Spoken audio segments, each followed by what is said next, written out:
আসসালামু আলাইকুম রহমতুল্লাহি ওবরকাতুহ।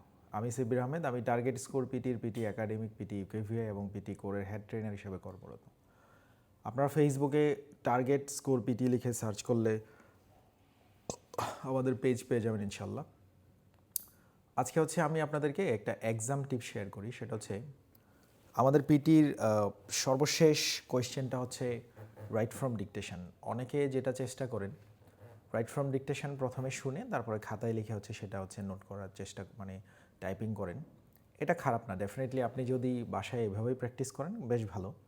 কিন্তু আপনাকে এই বিষয়টা একটু খেয়াল রাখতে হবে, এক্সামের টাইমে যদি কোনো কারণে এমন হয় যে আপনি এই কোয়েশ্চেনটার আগে একটু বেশি টাইম ইনভেস্ট করে ফেলছেন, অর্থাৎ ওদিকে একটু লেট হয়ে গিয়েছে বা একটু সময় বেশি লেগেছে, তখন কিন্তু আপনি রাইট ফ্রম ডিকটেশনে লাস্ট মোমেন্টে এসে অতটা সময় পান না।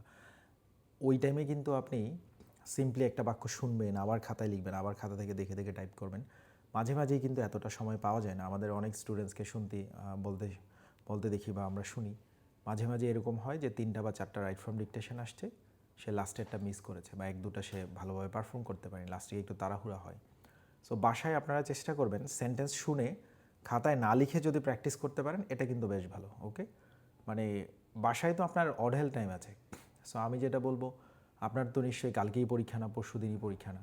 সো আপনার এক্সামের জন্য টাইম আছে, আপনি প্রিপারেশন নিচ্ছেন, সময় আছে। সো এই টাইমে আপনি কি করতে পারেন, আপনি বাসায় এমন করে প্র্যাকটিস করেন যেন এক্সামে সেই টাইমের যে রিস্কটা থাকে, টাইম প্রেশারের রিস্কটা যেন আপনার জন্য ওখানে যেন আপনার জন্য ক্ষতিকর হয়ে না দাঁড়ায়।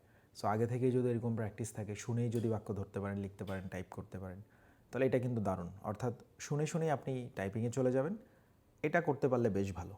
ঠিক আছে, এটা একটু মাথায় রাখবেন। কারণ কেন বলছি, আপনি অবশ্যই খাতায় লিখে করতে পারেন, বাট এক্সামের হলে মাঝে মাঝেই লাস্টিকে টাইম থাকে না। তখন কিন্তু বাসায় যদি আপনার এমনই প্র্যাকটিস হয়ে যায় যে আমি খাতায় লিখে লিখেই সবসময় করে আসছি, এক্সামে গিয়ে খাতায় না লিখে হবে না, তখন যদি এমন হয় ওখানে যদি টাইম না পান, কারণ উপরের দিকে অনেকে কি একটু বেশি সময় ইনভেস্ট করলে লাস্টের দিকে একটু সময় কম পাওয়া যায়।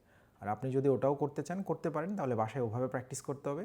রাইট ফ্রম ডিকটেশনের আগে যে কোয়েশ্চেনগুলো আছে, ওই কোয়েশ্চেনগুলো বাসায় এমন করেই প্র্যাকটিস করে আসতে হবে যেন আপনি সেখানে টাইমের যে ইউটিলাইজেশনটা, এটা যেন আপনি ঠিকঠাক করতে পারেন।